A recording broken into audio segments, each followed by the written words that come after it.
And that, my friends, is a good edition of Monday Night Raw. What is going on, guys? Welcome to my live Monday Night Raw review for the Labor Day edition, the September 4th, 2017 edition of Monday Night Raw. And I really enjoyed this edition of Monday Night Raw, guys. I'd have to say this was pretty solid build for No Mercy. I have to say, coming out of SummerSlam, Raw has been really on point when it comes to building towards the No Mercy pay-per-view, which is shaping up to be a damn good show with a double main event. But you guys know how this works. If you're tuning in live, be sure to comment as we go through and break down Monday Night Raw in the live chat. I want to say thank you guys for watching live. Like I said, participating in that live chat as we go through this review. And yeah, right now, Raw is certainly the better show compared to SmackDown. I don't know what changes happened, but it ain't even close now. While not everything on Raw is perfect, it's giving you enough.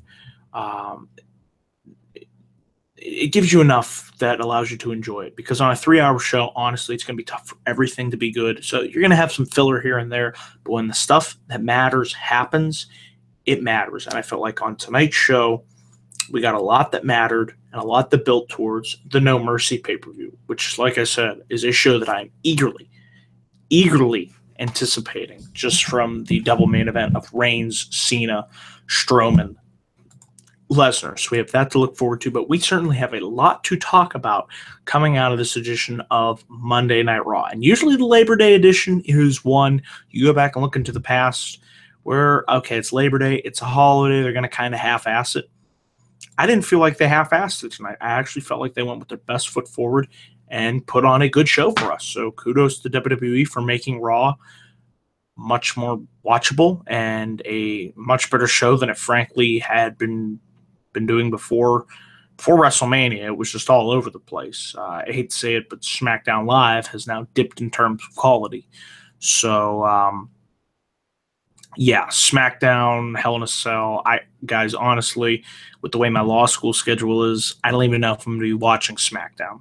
I'll tape it. If it's good, I'll watch it. But if not, watching Raw, that's enough for me. And like I said, I've been enjoying it more and more every week. So just wanted to give you an update as it concerns SmackDown.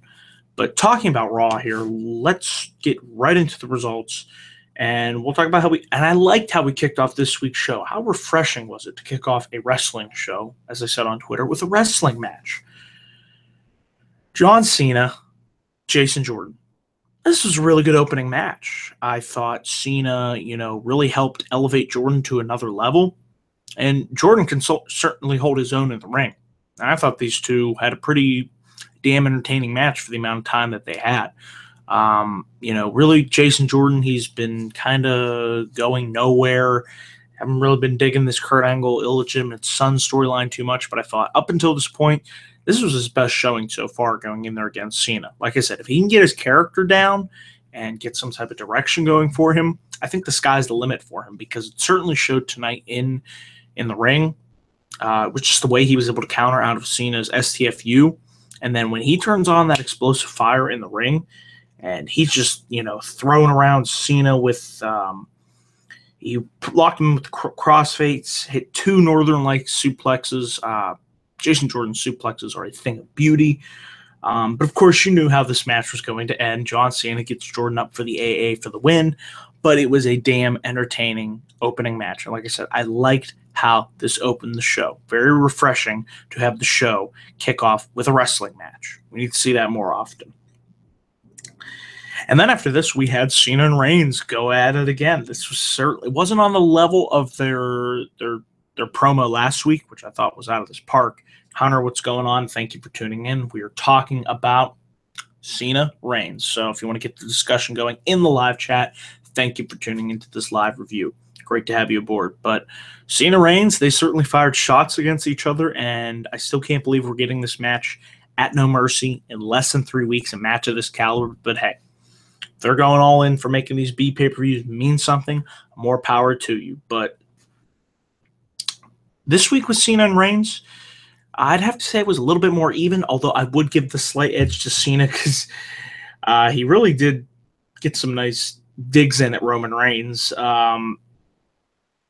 Cena actually said Reigns came out with his fly down, and then Reigns said, well, he's the big dog, remember? And then Cena said he was looking for Reigns' balls, but he doesn't have any. So I like that line in particular right there. That was just that was a really funny line right there. But these two, once again, went right at each other, and I just like the way that these two cut promos against each other. It feels less scripted and more like just go out there and shoot on each other. And I wish we could get more promos like the Cena Reigns promos. They just feel more organic. You know what I mean?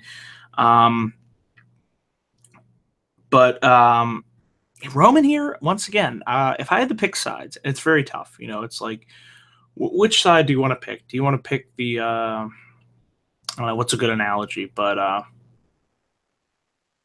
you know what I mean? These two polarizing figures. Which one are you going to pick? Who am I going to root for at No Mercy? Because I can't just sit back. I got to pick a side. And dare I say it, I can't believe I'm going to say this.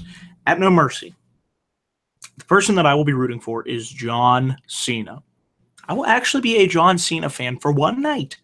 For one night, I will be a John Cena fan because I just can't find it in me to root for Roman Reigns because it's not, he can't wrestle or blah, blah, blah, or any of those arguments. Now, I just think he comes across as a smug, arrogant asshole, and he did it tonight against Cena. He just plays that asshole role so well. He retired The Undertaker. Don't like him for that. And he tried to kill Braun Strowman. But that's okay. He tried to kill somebody, but it's all good. It's all good. But I'm loving these Cena Reigns promos, man. I am really loving them. It adds a sense of realism. It got me even more excited than I already was for their match in 3 weeks, at No Mercy. So this should be it should be tremendous stuff. What more can I say? Cena Reigns, No Mercy. I'm sold. We had Rhino and Heath Slater versus Cesaro and Sheamus. Really not too much to say about this match here other than the fact that Rhino got hit with a bro kick and Sheamus and Cesaro picked up the win here. And we had the announcement that The Bar will be taking on Ambrose and Rollins in a rematch for the Raw Tag Team Championship. Sounds good to me. They had one of the better matches on the SummerSlam card. So another go around with these two teams. I'm all for. Nothing really else to say about that. We had Jeff Hardy taking on The Miz for the Intercontinental Championship. This was another really, really fun match. Good match on the show. Jeff Hardy, Miz. I thought they displayed some really good chemistry tonight in the ring together. I would like to see these two definitely have a rematch down the line. Possibly having a rematch at No Mercy. I don't know. I just really liked the way that Jeff Hardy and The Miz worked against one another here. And towards the middle portion of the match here, the referee threw out Axel, Dallas, and Matt Hardy after they got involved outside the ring. Towards the end of the match here, Jeff Hardy, he missed the Swanton attempt after Maurice nudged The Miz and got him out of the way. And Jeff went to hit the twist of fate, but Miz countered into the skull-crushing finale, and Miz retains his Intercontinental Championship. And believe me, I don't know if I'm right about this or not, but I heard somebody mention something about Miz beating the Honky Tonk Man's record. I don't know if you guys know in the live chat, if you're watching, what's going on there. First time I'm hearing about it. I know somebody mentioned it. I don't know if it was Michael Cole tonight or whatnot, but if anyone wants to let me know about that, I'd appreciate it. But Miz's Intercontinental Championship reign, like I said, to me, The Miz has really become synonymous. That's a good word to come up with there. When it comes to the Intercontinental Championship, he really has made that title his own. And with a nice win here over Jeff Hardy, just a good match between these two. I really enjoyed it. It was delightful, Brother Nero, even though you became obsolete. And Brother Robbie, thank you for participating in my Q&A video. But anyway, delete.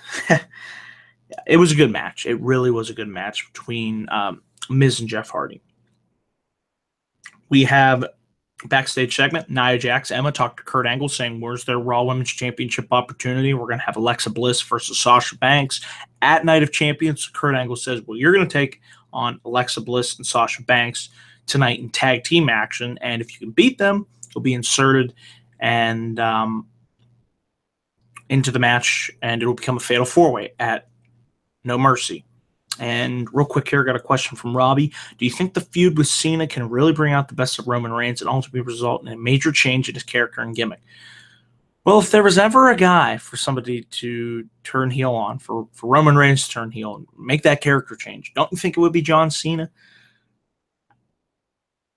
I would love to see it. Do I have any faith or hope that they are going to do that? No, I do not. But I really think so far that this feud has been bringing out, well, last week aside, I thought this week Reigns fared much better in the promo battle against Cena, although I still gave the slight edge to Cena when, quote-unquote, who I thought, you could just feel free to disagree, but I thought Cena came out on the better end of that promo battle. Although I still think when you don't put a script in front of him, I think Roman Reigns can actually cut a pretty damn good promo. And if you would have done that at the start of this whole push with him, maybe you'd be in a different position with him. But that's here nor there. And yeah, remember, he's on a pay-per-view losing streak. Remember, Roman Reigns has lost at Payback. He lost at Extreme Rules. He lost at Great Balls of Fire. He lost at SummerSlam. He has not won a match on pay-per-view since WrestleMania, so perhaps could there be something developing there? I doubt it, but there's long-term storytelling and continuity, but we'll see. We really will see. We had Cruiserweight action here. Drew Gulak, Noam Dar, and Tony Nese versus Enzo Amore, Gran Metalik, and Cedric Alexander. Babyface got the win here, although it was interesting to see that Enzo Amore cheated. He raked the eyes of Drew Gulak and hit the Eat Defeat for the win. So I don't know if they're teasing here an Enzo Amore heel turn or what, but I don't know. It's Enzo in the Cruiserweight division, and it's the Cruiserweight division. Honestly, I didn't pay too much attention to this match, so I don't really have too much to say about this match. Unless you guys want me to talk about this match, because I'm probably not going to. I'm going to go on to the next thing. Yeah. We had Finn Balor come out. He talked about how he was NXT champion, how he was Universal champion, how he almost became Intercontinental champion, but Bray Wyatt was the one that took that away from him. And he said, even though that he defeated Bray Wyatt at SummerSlam, easy for me to say, Bray Wyatt's somebody that's very hard to go away. And we all know this. Bray Wyatt, no matter how many times you beat him, he still comes crawling back. He's like that little cockroach that you just can't kill. And then Wyatt appears on the Titantron and says his usual bunch of random blathering of words. At this point, honestly, how many of you guys watching care what Bray Wyatt says? I don't. I really don't. And that's a shame, because I used to be a huge Bray Wyatt fan until, well, something happened. He lost, and he lost, and he lost, and then he lost some more, and then he lost, and then he lost. But wait, somebody on here once said, a certain head writer that's on the list on my wall said that wins and losses don't matter. I hate to do. Now, we could have a nice civil disagreement, but that person doesn't want to do that. They'll just block you and ignore you because they're gutless cowards. So wins and losses do matter, because case in point, Bray Wyatt. And case in point, John Cena, Roman Reigns. They always win. Why? Because the wins matter for them.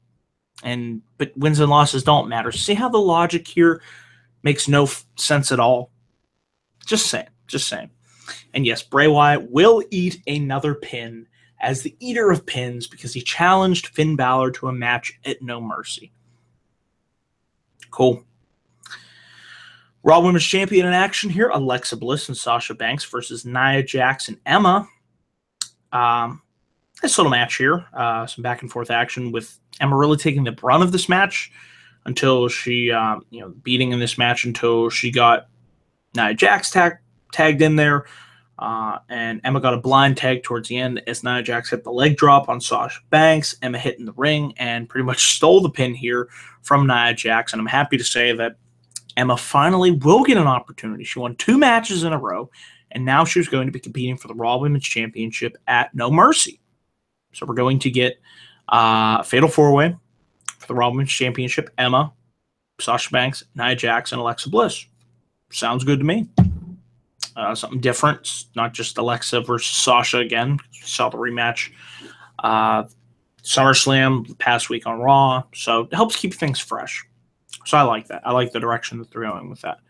Robbie asks here, do you think WWE will be stubborn enough to do Wyatt versus Balor in a House of Horrors match? Oh, Robbie. I never want to see a House of Horrors match again. The first one wasn't that good, so it's like, you know, the idea of, well, this movie was so bad.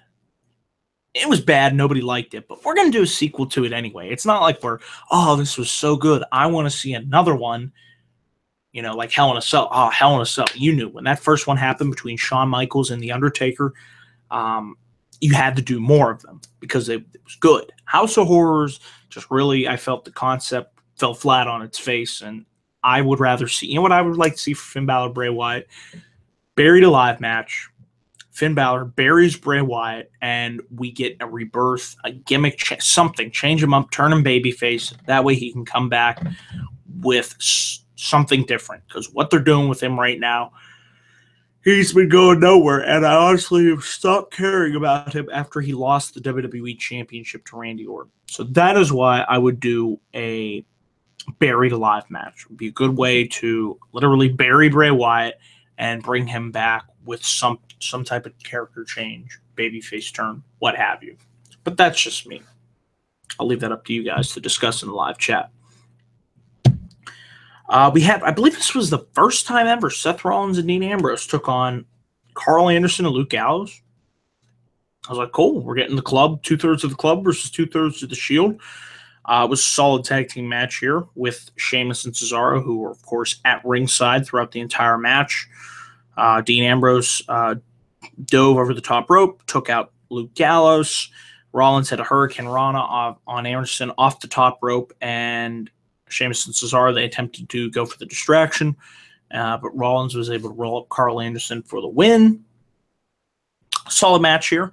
After the match, Anderson and Gallows, they tossed Sheamus and Cesaro back in the ring, and they eventually came back down and beat down the club. So, I don't know kind of what was going on there, but obviously building up to the rematch between Ambrose and Rollins versus Sheamus and Cesaro. So, like I said, nice little match here between the club. 2/3 of the club, 2/3 of the Shield.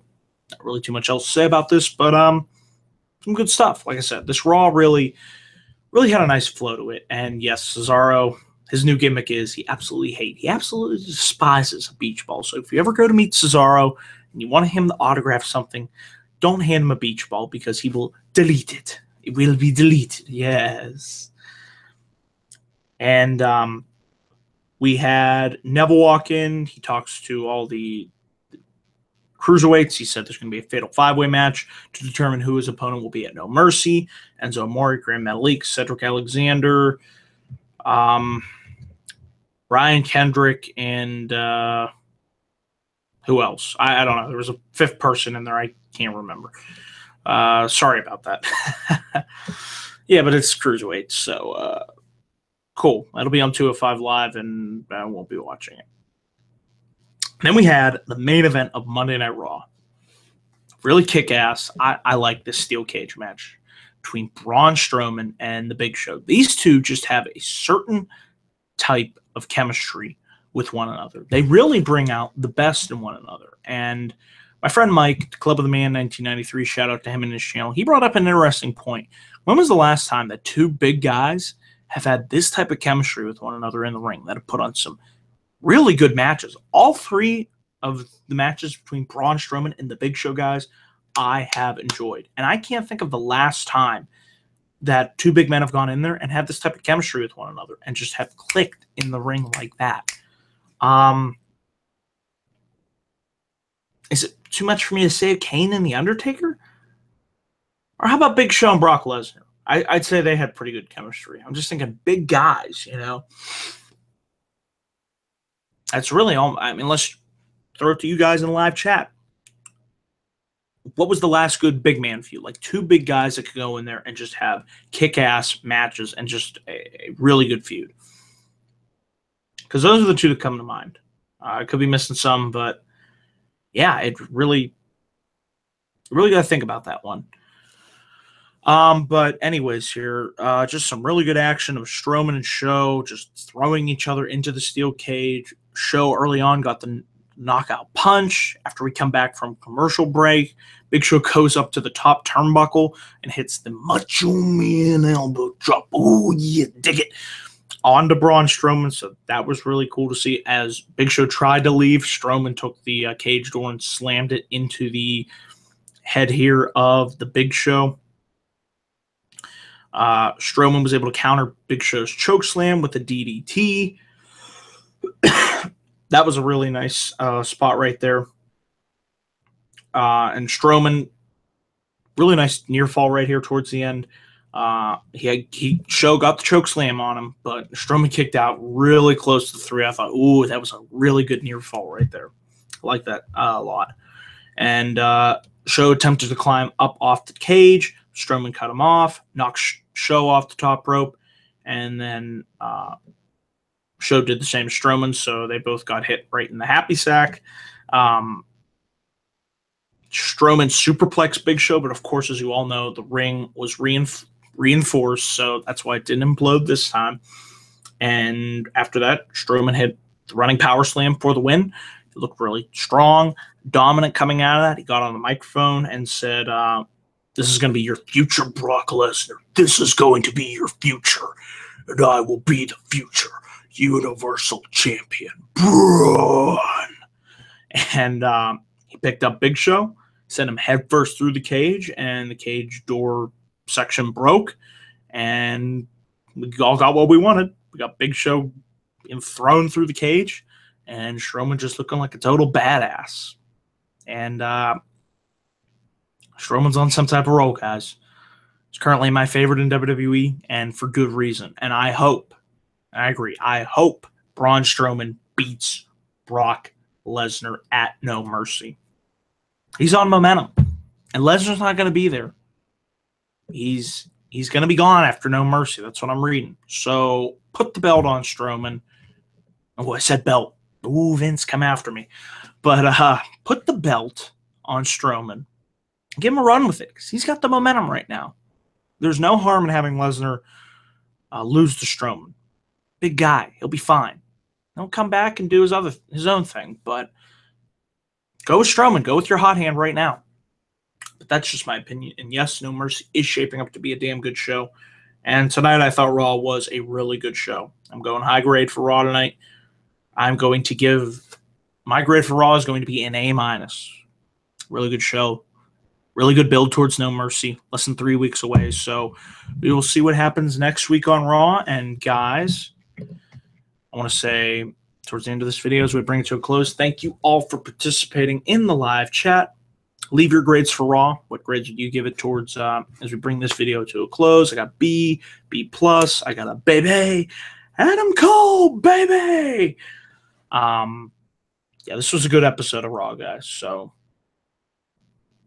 that's pretty much it for me, guys. I want to say thank you for tuning into this live review. I had fun with you guys as we always do here. Like I said, channel recently reached 300 subscribers.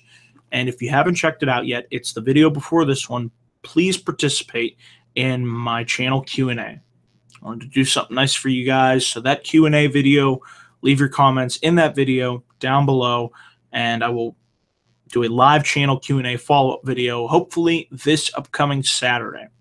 Tentatively scheduled to do that.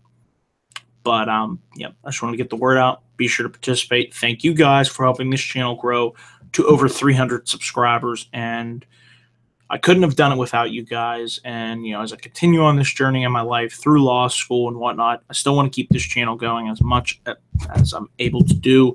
So, we'll see going forward. But, yeah, it was great having you guys all part of this live Raw review. It was great having you all participate in the live chat. So that is it, guys, for this video. Be sure to click my like and subscribe button for more video content coming soon to this channel at youtube.com/DanielGaza412. Be sure to follow me on Twitter at DanielGaza412 for all my latest thoughts. And until my next video, guys, I will see you guys later on. So have a great night.